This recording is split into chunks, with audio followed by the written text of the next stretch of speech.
Welcome, everybody, to Soccer 101. My name is Taylor Rockwell. I am joined, as ever, by Mr. Graham Ruthven. And Graham, I am very excited this week because we get to delve into yet another nation that has qualified for the World Cup, yet another nation's domestic league. We're heading to Argentina, Graham.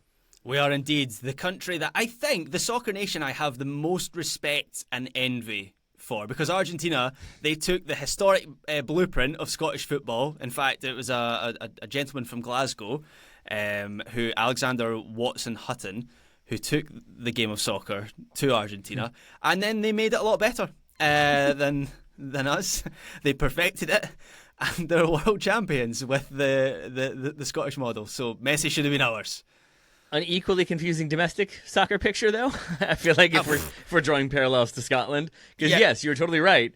Argentina, one of the nations you think of first when you think of best footballing nations on the planet.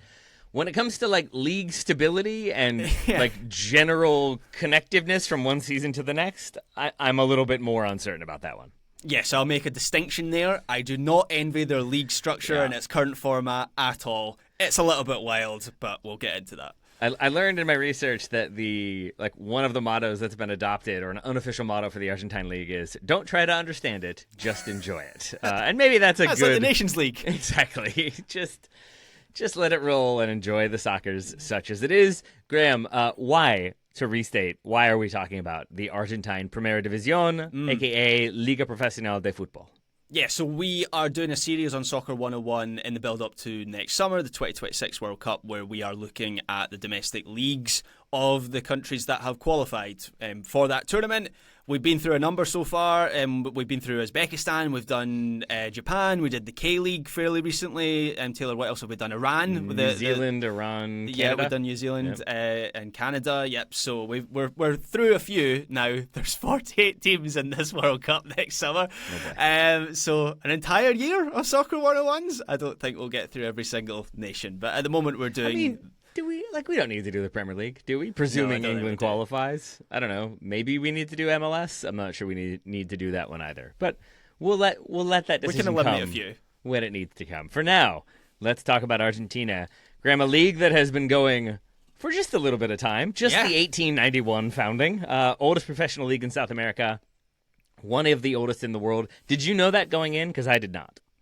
Yeah, I did, just only because of the Scottish history. I knew that Argentina was one of the I believe actually the first football league outside of the British Isles. I didn't know that for a fact, but I did know that their league dated back quite a while, and it does date back to the league. In fact, was linked to the school that the Scottish gentleman that I mentioned, Alexander Watson Hutton, taught at, and I believe he was a board member of the first organised league. So yeah, 1891 they've been playing league soccer in Argentina since.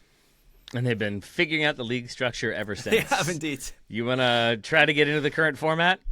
Yeah, let's do it. I'll try and do a quick... I'll try and do an abbreviated history and take us up to current day to where we are. And to set the scene a little bit, I am not trying to be discourteous. I am not trying to be dismissive. It is not as though American soccer has it all figured out. Don't get me wrong. Oh, no. Whenever we get Clausura Apertura, I get a little bit confused right off the jump. And that is not even really what we have here. We have a different sort of modified version of that occasionally features relegation and promotion and occasionally does not. It does seem like the changes in the league structure at various points in their history on some level are to like attempts to make the league more competitive and to find some level of balance with different clubs around the country. But it does also feel like a lot of instability and change because other things aren't working. So it, to me, an outsider, does get a little bit murky a little bit quickly. Yeah, there's not a league structure in the world that hasn't gone through changes and format shifts and so on. That's part of the intrigue of these episodes. I have to say the Argentinian league has taken that to the extreme, but I'll do a quick abbreviated history here. So they start playing 1891. As far as I could tell, the 1930s are a real growth period for Argentine football because that's when a lot of the biggest clubs start to go professional, and that's when the big five, we may talk about them more later on, so that's River Plate, Boca Juniors, Independiente, Racing and San Lorenzo. They start to dominate around this time, and in fact they shared the league title amongst themselves for 36 years from 1931 until 1966. It's at that point in the 60s that they move away from the single table, single season format. they adopt a Apertura Clausura style format that they call the Metropolitano and Nacional. The Nacional format was designed to allow clubs from all over Argentina to compete, and this is another period of growth when clubs like Estudiantes and Vélez Sarsfield, who are a successful club to this day, and a few others as well, they start to make an impact around that time. So fairly successful bringing those clubs in from kind of the regions and the provinces. Then in the 80s, they went back to the round-robin single-season format. They also adopted a European-style schedule instead of playing the calendar year, I guess, as MLS does. They went back in 1991. They also experimented with having 2 champions and then 1 champion averaged out over the 2 seasons in 1 year. They had a super final for a couple of years, which was a game played between the 2 champions. And then they changed the format again. I'm probably skipping over some changes there, Taylor, but for the sake of brevity, they changed the format again for 2025. So the new current format, as we record, is that and jump in, by the way, at any point if I've got anything correct. No, you got it. You're good. I might have something wrong here. You don't need me. As I understand it, they have a split season format. The Apertura runs from January to June and is followed by a Clausura tournament from July to December. I'm going to read the next bit from Reuters because this gets even more complicated. 30 clubs are split into 2 15-team groups or zones, playing 14 matches within their group and 2 interzonal clashes against the other. The top 8 from each zone advance to the knockout stage, seeded by their regular season results in a bracket designed to keep the nation's biggest rivals apart until a possible final showdown. Still reading from Reuters here. The round of 16, quarterfinals and semi-finals are single-legged tie. This bit's easier. Single-legged ties hosted by the higher seeded team, and the final is played on a neutral ground. So the best way that I can understand that is if you have some exposure to both Liga MX and MLS, this format is some form of hybrid between the two, because you have the split season like Liga MX has, but you also have like a regional sort of conference factor in there as well, where even though teams are in conferences, you get inter-conference fixtures throughout the season. That's the best way that I can understand it. Taylor, would you agree with that, or do you have a different sort of way to view that? I certainly think you have a better grasp of things than I. Graham, did you feel like the one season is connected to the other? Like it's because it to me is not the same as like Liga MX, where it feels like you get one game like against a team, and that's like the first part of the season, and the second in the Clausura you're playing that team again. It felt more mixed, and it didn't feel quite as like one season plays into the other. I don't believe they have like a game either. Like they don't have a super final right between the 2 champions. So there's an Apertura champion and a Clausura champion, and they're almost treated completely separately, I believe. Yeah. Is that right? They're both going to Copa Lib. I believe you're correct. Yeah. Yeah. So that's where it's slightly different. Obviously, MLS has has MLS Cup and has a champion and a Supporters Shield winner, and Liga MX has a single game right between the Clausura and Apertura winners, I believe. So they don't have that in Argentina. Did you get to relegation, Taylor, and how that works? Or how it doesn't work at the moment. Exactly. I tried to. Does that count? It got a little bit murky for me because relegation at times has existed in a fairly straightforward fashion.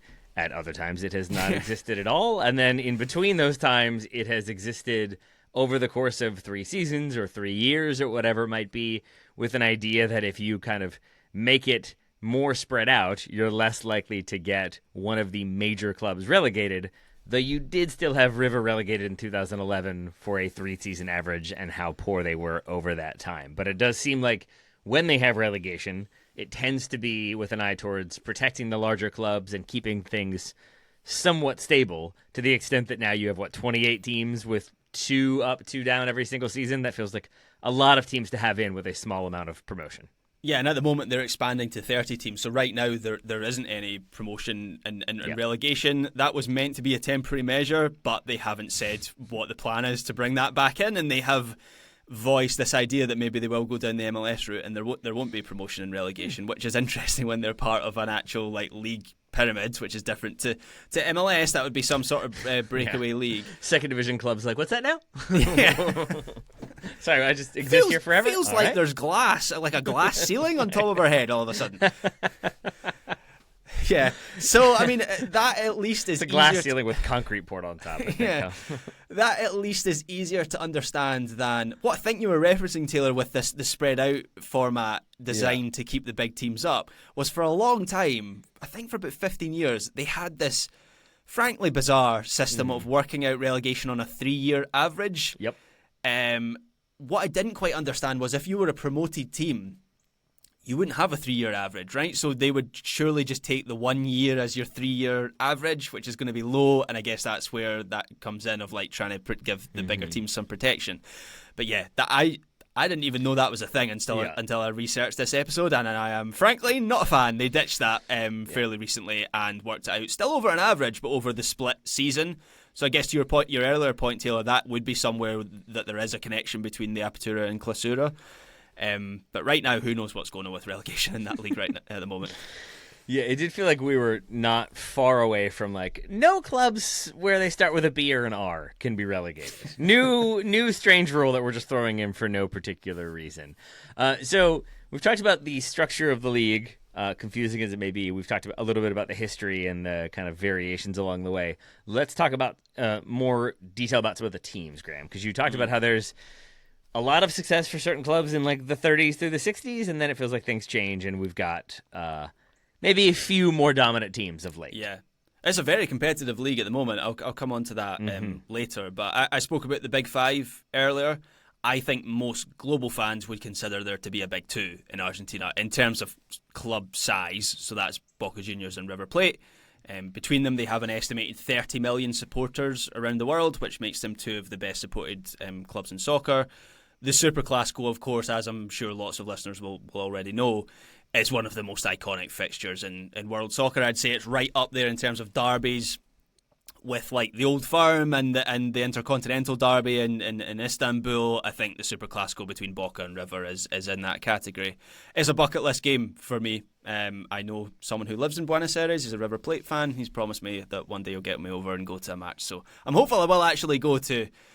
Fernando will probably take me to the Monumental. If he could take me to the Bombonera, Boca's stadium, I've always thought that aesthetically looks the one with like the one side that's just a wall, or it's not a wall. It's like private boxes, right? It's like executive boxes. As I recall, it's like they couldn't get whoever owns the land on the other side to sell, and so they had to kind of cram it in and then figure it out, and thus you get the weird chocolate box shape that is also iconic at the same time.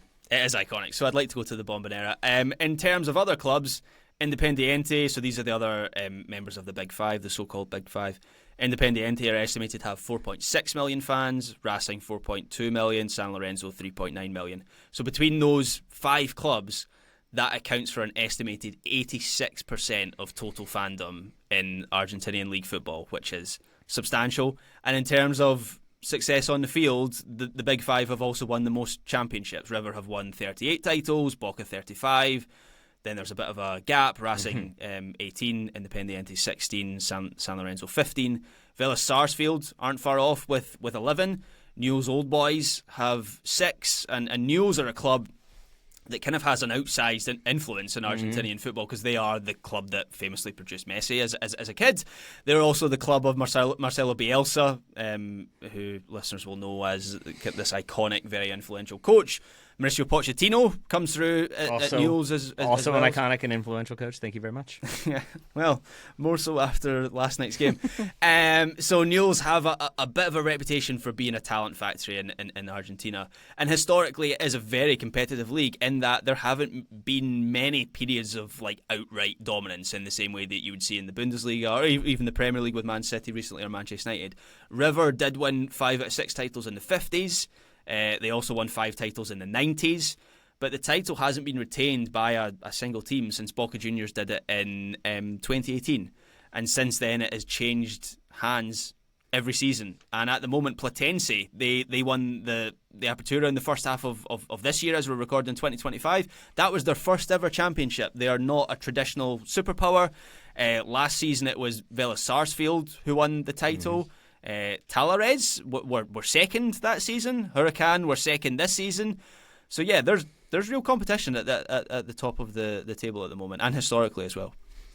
And then in terms of maybe the names that people might be familiar with, basically anybody who's played for Argentina has played for an Argentine club at some point. I believe of the most recent roster for World Cup qualifying, 22 of the 23 played in Argentina at some point. Nico Paz would be the exception. Yes. He was born in Spain. Did not know that until I started researching this one. Graham, why does that make you get excited? No, just because I did the exact same process of trying to work out who the one was, and I wondered if my methodology was going to lead to the same answer, and it did. Born in Spain.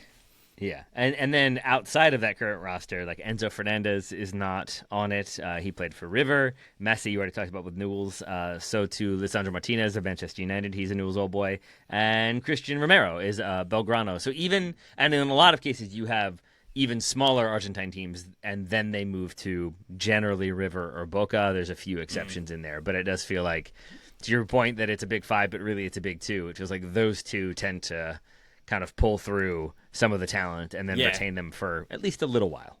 And it's similar to the network we spoke about when we spoke about Brazilian, when we did the Brasileiro and some of the big clubs there, and how they have these networks with you remember like the regional championships and how they feed into the bigger clubs. I don't think Argentina has quite the same focus on those regional championships, but they still have the same network, and so it feeds into a lot of those bigger clubs. What's difficult for the Argentine Primera Division is a lot of those names are obviously recognisable, have come through the systems, have played in the league, but maybe don't go on to become like icons of the league itself, because of course the landscape of global soccer is, as soon as these young kids show any kind of potential, they get poached by a European club with more money. Here's the thing that's confusing there is like, and that is kind of the nature of the beast. It is par for the course for most of global soccer. What I think is really interesting, though, and from my research and my limited understanding, a lot of this has to do with the Argentine economy and the perceived weakness thereof. But if it was just, Brazil and like Real Madrid are poaching every single one of their best 18-year-olds, that's pretty par for the course.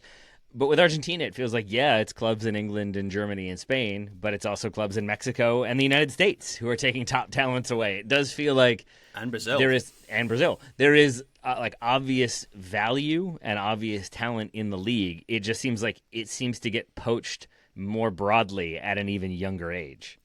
Yeah, and the Brazil dynamic that I just kind of referenced there is a really interesting one, where it feels like the Argentine league is at least on a financial level, has been left behind by the Brasileiro, who are poaching a lot of the young players from Argentina. So as you don't often see players.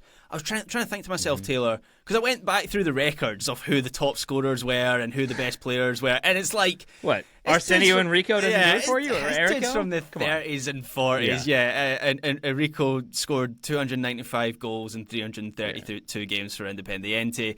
If you look at the top scorer list, it's a whole lot of players from that time.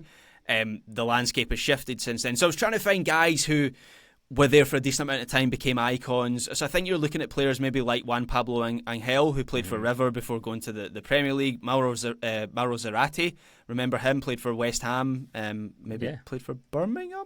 He bounced around in Europe for a while. He was prolific for Vélez Sarsfield. More recently, he didn't hang around for long because he got poached by Man City, but Julian Alvarez was River Plate's top scorer in 2022.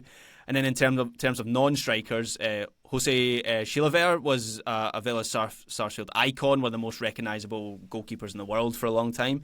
But the player for me who is the most iconic, certainly in my lifetime, or certainly my lifetime of having any kind of exposure to soccer, was Juan Roman Riquelme, who played over 300 league games for Boca. He's now the Boca Juniors president, and is a genuine icon, and is one of the few players. When I think of Riquelme, Taylor, I think of Boca. I don't think of his time at Barcelona, which was a bit of a failed spell. I don't really think of many moments for Argentina.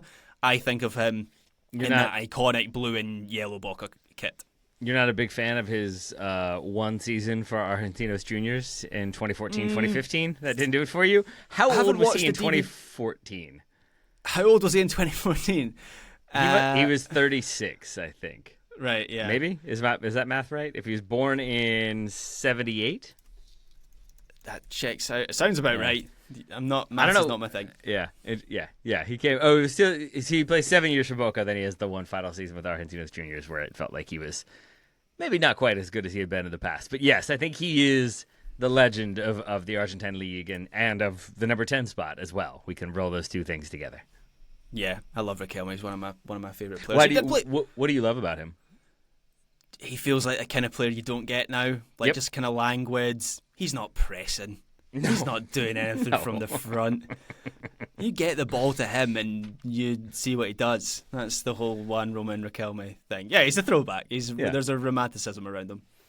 I like that. I like that a lot. Does that, though, mean that we feel like the Argentine League in general is maybe less watchable than some of the ones we've talked about? Because if you are having those younger players move at an even younger age, and it's not always like Neymar moving, it's not always like Vinicius moving. It feels like it's those talents, but then it's also like the next tier and moving to Liga MX and Brazil and Major League Soccer. It does make me wonder how enjoyable those games would be to a neutral, other than to watch the crowd and the atmosphere and the intensity of the game itself. Yeah, I think we touched upon this a little bit during the Club World Cup, where obviously Boca and River were at that tournament. And to me, it seems like it's quite a hollowed out league where you will see young players. Like at the Club World Cup, it was Mastan Tuono who ends up going to Real Madrid this summer. And River Plate have had a real... they've had a conveyor belt in recent seasons of young players. Claudio Echeverri goes to Man City as well a couple of seasons ago. So you see like the stars of the future, and then you see like the veterans who come back laterally. I think Boca in particular right now, they've got players like Ander Herrera, Edison Cavani, Sergio Romero. Who's the other one that plays for them? Oh, it's Marcos Rocco. Oh yeah, Daniel De Rossi also was there briefly. Yeah, he was there for a while. I love when European players... Herrera's doing this. He's just there for the banter. He's just there for vibes. Like, he's made his millions. He doesn't need to. Yeah. He's just there for the Bombonera. He sounds like you, basically, right? Yeah, whatever. I'm good. There's been on my bucket list. I wanted to go to a game there, so why not get paid to go to a game there?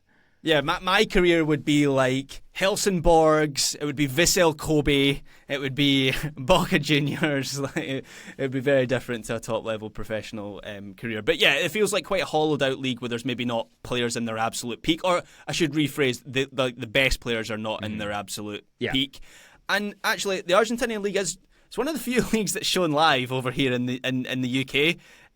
We don't get many like global leagues on British TV, and I will try to catch a game every so often. There are great moments. There are great moments of skill. You'll see, overhead kicks, long range goals, dribbles, everything like that. In terms of the flow of the game, my anecdotal impression is that it can be quite disrupted. It can be quite stilted and maybe isn't quite played at the same.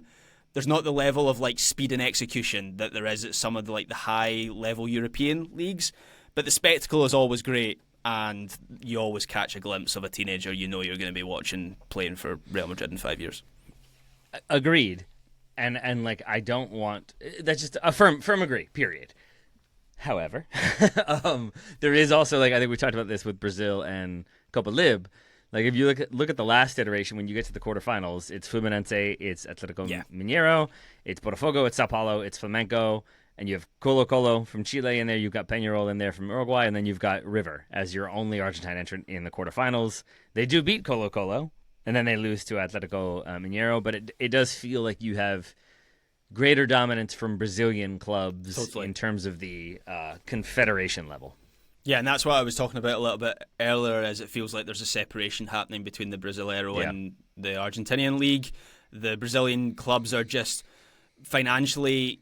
I think they got like quite a large TV deal fairly recently that's played a role in this. It feels like there's a more of a like commercial focus on a lot of the big Brazilian clubs, where you've got guys like, for all his flaws, John Textor taking over Botafogo. Like, you didn't have that happening even 5 years ago. These like multi-club ownership. There's a Red Bull club in Brazil as well, and it feels like Argentina hasn't quite had that spotlight. So you're right, Taylor, that when you look at the Copa Lib and the finals and the clubs that have won that, it is very Brazil dominated, and it feels like that's the way.